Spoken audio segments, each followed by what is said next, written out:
तो मैं आ गया, वही मात्सर्य दोष है और वो भगवत मिलन में बाधा बनेगा।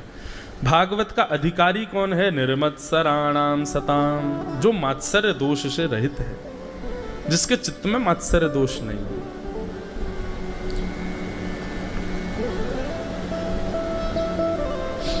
एक प्रसंग है, तानसेन बहुत बड़ा गायक, हमारे उत्तर भारत में बड़ा नाम, महाराज जी तानसेन, उनके सभी जानते ही हैं। तानसेन जब गाता था तो दीपक जल जाते थे, तानसेन मेघ मल्हार गाता था तो बादल गरज के बरस जाते थे। लेकिन तानसेन राज दरबार के गवैया थे, राजाओं के सामने गाते थे। एक बार वृंदावन आए तो वृंदावन आकर के उनके चित्त में इच्छा प्रकट हुई कि मैं ठाकुर जी को सुनाऊं। वो श्रीनाथ जी के मंदिर में पहुंच गए। तो श्रीनाथ जी के मंदिर में, श्रीनाथ द्वारा वहां गोवर्धन में श्रीनाथ जी के सन्मुख बैठ करके जैसे तानसेन गाने लगे, तानसेन के गायन को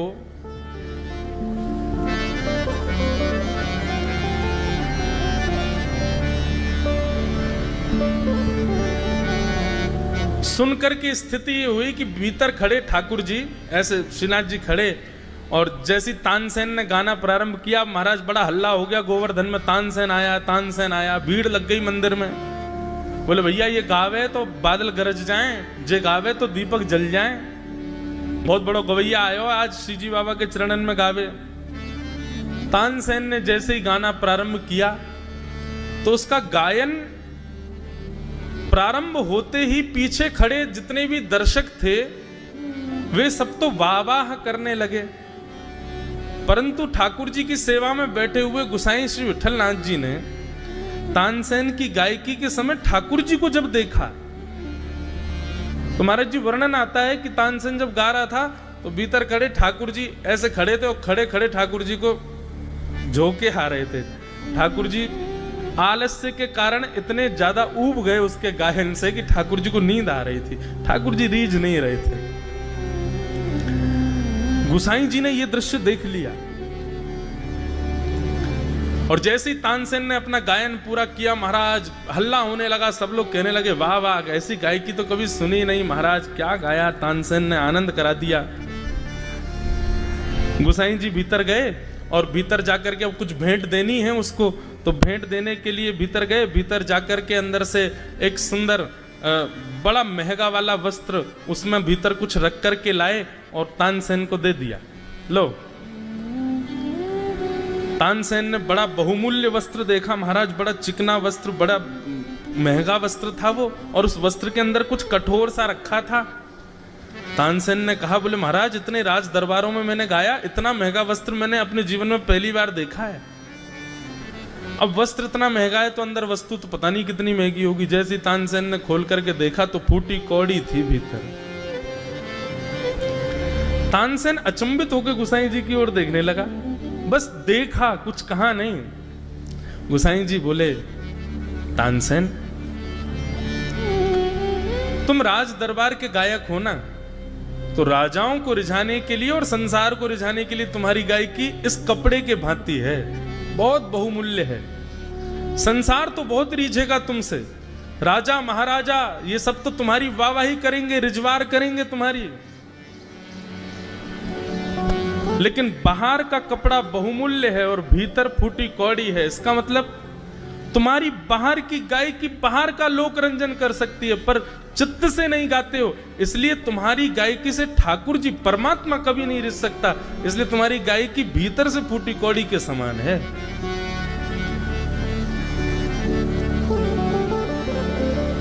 तानसेन को बड़ा बुरा लगा, बोले कि मेरा तो अपमान सा कर दिया इन्होंने बुला करके।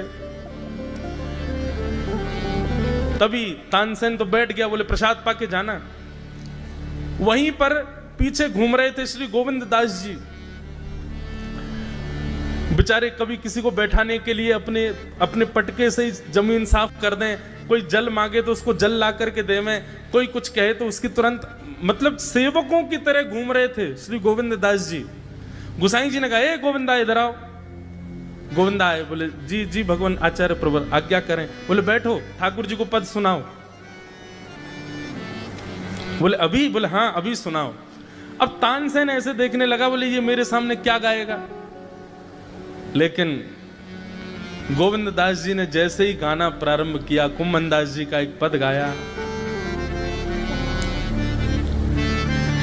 रसिक नीरस में रहत गढ़ी, रसिक नीरस में रहत गढ़ी,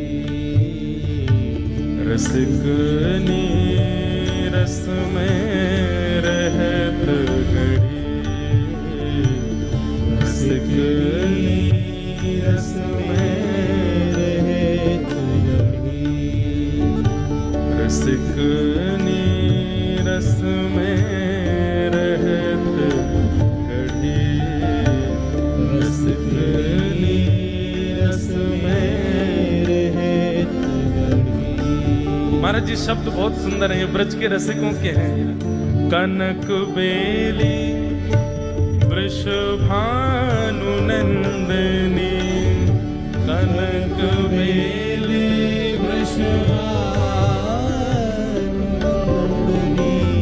कनक बेली वृषभानु नंदनी, कनक बेली वृषभानु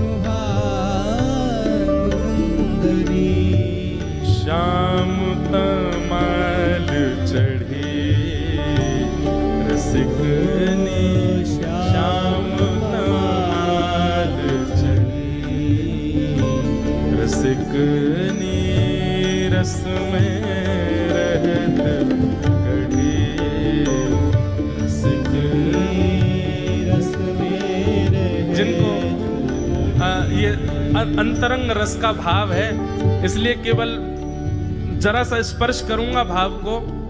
कनक बेली वृषभानु नंदिनी, एक आपने पौधा देखा होगा, वो उसके पास लकड़ी हो तो वो उस पर ऐसे गोल गोल गोल गोल उसके ऊपर चढ़ जाता, उसको हमारे यहाँ बेल कहते हैं। ऐसे बेल की भांति चढ़ गया है।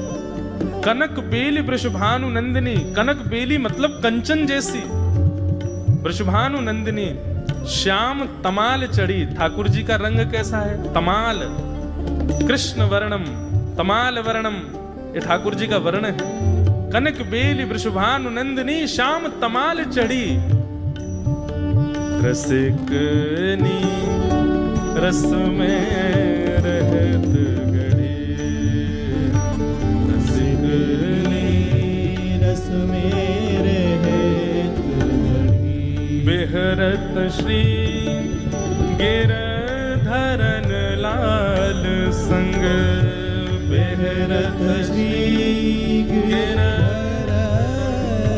लाल संग, बेहरत श्री गिरधरन लाल संग, बेहरत श्री गिरधरन लाल संग, कोने पाठ पढ़ी, रसिकनी कोने पाठ पढ़ी, कुंभन दास प्रभु गोवर्धन, कुंभन दास प्रभु गोवर्धन, कुंभन दास प्रभु गोवर्धन धर, कुंभन दास प्रभु गोवर्धन धर, रीत रस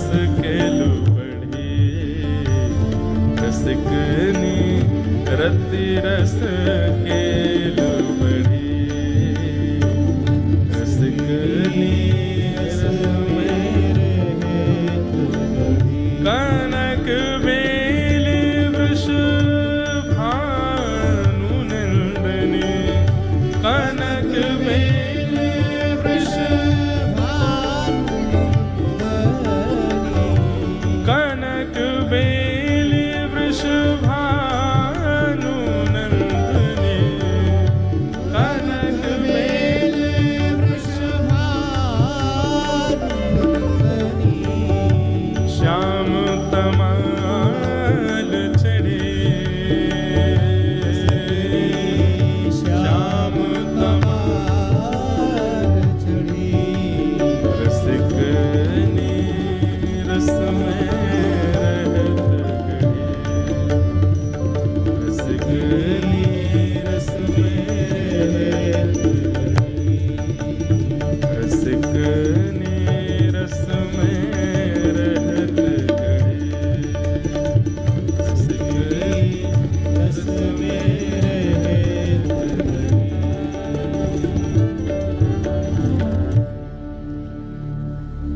दास जी जो तानसेन को भी दिख रहे थे, कभी किसी को बैठाने के लिए अपने ही गमछा से पहुंच देते हैं, किसी को जल पिला रहे हैं, यहां से वहां घूमते डोल रहे हैं, सबकी सेवा करते हुए डोल रहे हैं। और गुसाई जी ने ऐसे ही बुलाया, बोले आओ आकर के ठाकुर जी को कुछ सुनाओ। एक तो शब्द इतने गहरे, और ऊपर से गोविंद दास जी ने जब प्रेम उन्मुक्त होकर के गाया, बगल में फूटी कौड़ी हाथ में लेकर के बैठा हुआ तानसेन, उसके नेत्रों से अविरल अश्रुधार गिर रही है। थोड़ी देर बाद किसी ने जाकर के उनको जय श्री कृष्ण कहकर के जब स्पर्श किया, तब तानसेन के नेत्र खुले, और नेत्र खोल करके उसने गोविंद दास जी को देखा, और देख करके गुसाई जी के पास गया, और गुसाई जी के सामने जाकर के वो फूटी कौड़ी रख दी। बोले महाराज, आपने कहा कि ठाकुर जी के सामने मेरी गाय की फूटी कौड़ी के समान है, पर गोविंद दास को सुन के लगता है आपने मुझे बहुत ज्यादा दे दिया, मैं इसके लायक भी नहीं हूं, मैं फूटी कौड़ी के लायक भी नहीं हूं। इन रस भाव में उन्मुक्त, इन भाव सरोवर में डूबे हुए वैष्णवों के आगे मेरी गाय की कुछ नहीं। और बात यहां हो रही है गोविंद दास जी की सरलता की। गोविंद दास जी भी एक गायक हैं, पर उनके सामने तानसेन को बुलाया गया, तानसेन को बैठाया गया, तानसेन से गवाया गया, लेकिन फिर भी गोविंद दास जी के चित्त में किंचित भी ईर्ष्या का भाव नहीं आया है। और ये वैष्णव का बंधुओं, एक बात और कहनी, एक मन में भाव आ रहा है कि हमारे चित्त में किसी के प्रति ईर्ष्या ना आना, ये इसका प्रयास तो हमको करना ही है, परंतु वैष्णव का एक स्वरूप और होता है, वो जिसके सामने बैठ जाएगा, यदि वास्तव में वैष्णव है तो सामने वाले का दुर्गुण अपने आप नाश होगा, कुछ कहना करने की आवश्यकता नहीं है। आप वास्तव में वैष्णव हैं, भजनानंदी हैं, ठाकुर जी की अनन्य सेवा करते हैं, कथा को जीवन में उतारते हैं, तो आप जिस व्यक्ति के संग बैठेंगे, बिना कुछ कहे, बिना कुछ बोले, आपकी केवल उपस्थिति मात्र से उसके दोषों में परिवर्तन आने लग जाएगा। गोविंद दास जी ने जब गाना प्रारंभ किया तो उनकी गायकी सुनकर के बादशाहों के दरबार में गाने वाले तानसेन को ईर्ष्या होनी चाहिए थी, पर ईर्ष्या न होकर के प्रेम में परिवर्तित हो गए, और गोविंद दास जी रुदन करने लगे, आनंद मग्न हो गए। इसका मतलब क्या है?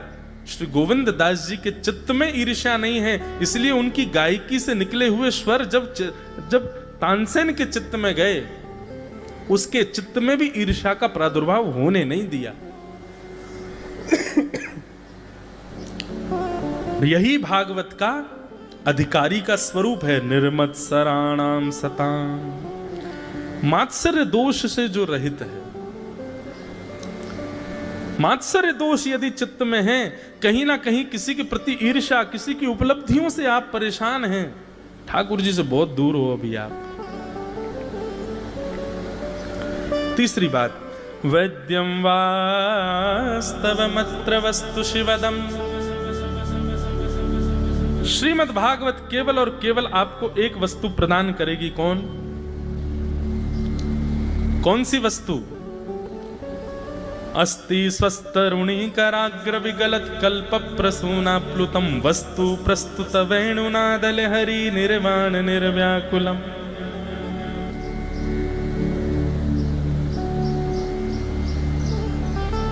अस्ति स्वस्तरुणी कराग्र विगलत कल्प प्रसूना प्लुतम वस्तु प्रस्तुत वेणुनादल हरि।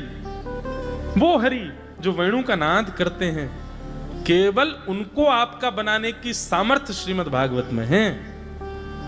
अब अन्य इस भाव को छोड़ के आप सब कुछ भागवत जी से मांग रहे हो, तो एक प्रकार से वही बात हो गई, आप व्यक्ति से वो मांग रहे हो जो उस व्यक्ति को कहीं और से व्यवस्थित करना पड़ेगा, पर उस व्यक्ति के पास जो है वो मांगो ना।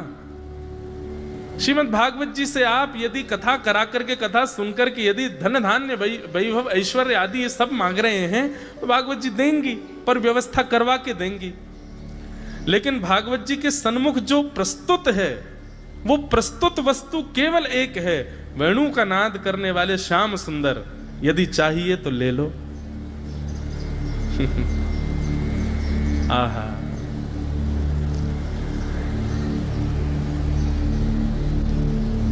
विक्रेतु कामाखिल गोप कन्या मुरारी पादार्पित चित्त वृत्ति दध्यादिकं मोह वशाद्य वोचेत् गोविंद दामोदर माधवेति। कितना सुंदर भाव है। विक्रेतु कामा खिल गोप कन्या। एक गोपी अपने सिर पर एक डलिया में बहुत सारे फल लेकर के और बेचवे के काजे जा रही है, और रास्ता भर कहती जा रही है, अरे कोई आम ले लो, कोई सेब ले लो, कोई अमरूद ले लो। अन्य अन्य फलों के नाम लेती वही जा रही है और पूरे ब्रजमंडल में चिल्लाती वही जा रही है, आम ले लो, सेब ले लो, अमरूद ले लो, संतरा ले लो। उस स्वर को जब नंद नंदन ने अपने नंद भवन में क्रीड़ा करते हुए श्रवण किया, नन्हे से गोपाल जी हैं, केवल 3 वर्ष की आयु है ठाकुर जी के, मोटे मोटे पांव, मोटे मोटे हाथ, ठाकुर जी को नेक्स सो पेट, बटुआ सो मुंह, और ठाकुर जी क्रीड़ा कर रहे हैं। और क्रीड़ा करते करते तोतली बानी में यशोदा मैया से कहने लगे, बोले मैया मैं फल खरीदवे जाऊंगा। मैया बोली, लाला फल ऐसे ना हो मिलो करें, फल बेचवे वाले को कछु दे।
Sunglasses, belts and watches. Get the trendiest accessories on Meesho. Download now.